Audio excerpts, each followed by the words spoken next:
नमस्कार मेरे सभी शिक्षक बंधु। जैसा कि हम लोग जान रहे हैं कि आप लोगों का परीक्षा का परिणाम आ चुका है और काफ़ी अच्छा परिणाम आ गया है। अब बहुत लोगों के मन में यह जिज्ञासा बनी हुई है कि हम लोगों का काउंसलिंग कब होगा, काउंसलिंग कहाँ होगा और काउंसलिंग में कौन कौन सी बातें मुझे ध्यान में रखनी होगी। तो मैं बता देना चाहता हूँ कि सक्षमता परीक्षा का जो मेरे जितने भी शिक्षक और शिक्षिकाएं हैं, इन लोगों का 19 अप्रैल के बाद बापू परीक्षा परिसर पटना में काउंसलिंग होगा। काउंसलिंग का जो जगह है वो पटना है। पटना में भी बापू परीक्षा सभागार है, वहीं पे आप लोगों का काउंसलिंग होना है। इसके साथ ही एक जानकारी और है कि इसमें जो है लगभग 1,87,000 से ज़्यादा शिक्षकों की काउंसलिंग होगी। इतने शिक्षकों की काउंसलिंग पटना में होना है। ध्यान रखिएगा कि 1,87,000 शिक्षक हैं जिनकी की काउंसलिंग होना है।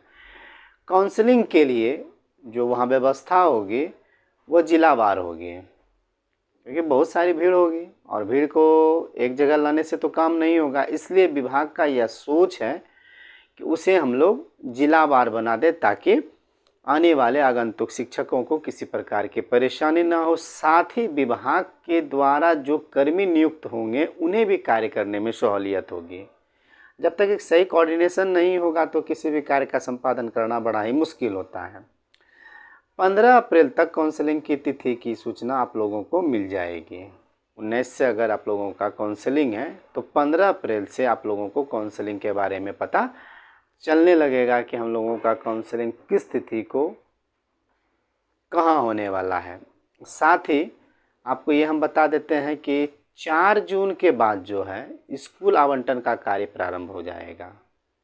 4 जून के बाद, जैसा कि हम लोग जान रहे हैं कि अभी आदर्श आचार संहिता लागू है, तो जब तक कि विभागीय आदेश उनको प्राप्त नहीं होगा तब तक वो आगे का कोई भी कार्य नहीं कर रहे हैं। लेकिन एक अनुमानित डेट रखे हैं कि 4 जून जैसे ही आचार संहिता समाप्त हो जाएगी तो फिर आप लोगों का पदस्थापन वाला कार्य होगा। और यह कार्य जो होगा वो रेंडमाइजेशन के तरह होगा। जैसा कि हम लोग TRE 1 और TRE 2 में देख लिए हैं कि रिजल्ट होने के बाद उसका जो पोस्टिंग होता है वो रेंडमाइजेशन के तहत हुआ है, तो उसी तरह आप लोगों का भी जो भी पोस्टिंग होगा वो रेंडमाइजेशन के तहत होगा। इसमें खास बात ध्यान रखा गया है कि प्रथम दृष्टया जो ध्यान रखा गया है कि आप लोगों का पोस्टिंग जो है वो शहरी विद्यालय में होगा।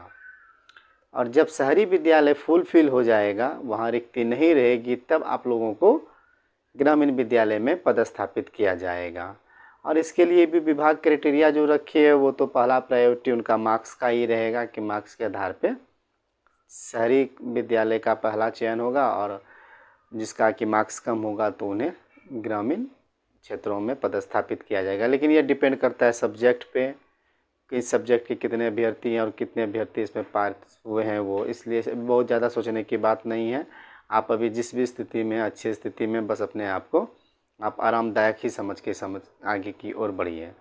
इसके बाद क्या है कि जैसे ही पोस्टिंग होगा, कहने का मतलब काउंसलिंग हो जाएगा, 4 जून के बाद पदस्थापन होगा। पदस्थापन पत्र प्राप्ति के बाद जब आप नए विद्यालय में योगदान कीजिएगा, योगदान की तिथि से आप राज्यकर्मी कहलाइएगा। ऐसा नहीं है कि आपका रिजल्ट हो गया और आपने काउंसलिंग करा लिया तो आप राज्यकर्मी हो गए, नहीं।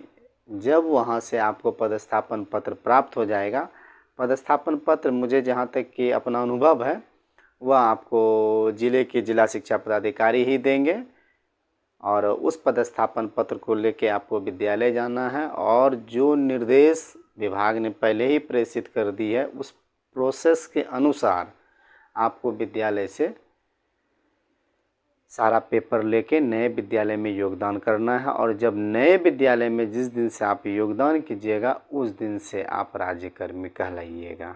बिना योगदान किए आप राज्यकर्मी नहीं कहलाइएगा। तो परीक्षा से संबंधित, काउंसलिंग से संबंधित मुझे जो जो जानकारी विशेष सूत्रों से पता चलता है उसकी जानकारी मैं आप लोगों के पास ला रहा हूँ। और ज्यों ही मुझे इससे और कोई नई जानकारी प्राप्त होगी तो मैं उसकी भी जानकारी आप लोगों के पास लाऊंगा। एक सहयोग के रूप में मैं यह वीडियो बना रहा हूं। मुझे आशा है कि यह वीडियो आप लोगों के लिए लाभदायक होगा। इस तरह की जानकारी मैं निरंतर ला रहा हूं। फिर मैं नई जानकारी के साथ मिलता हूँ, तब तक मैं आप लोगों से आज्ञा चाहता हूँ।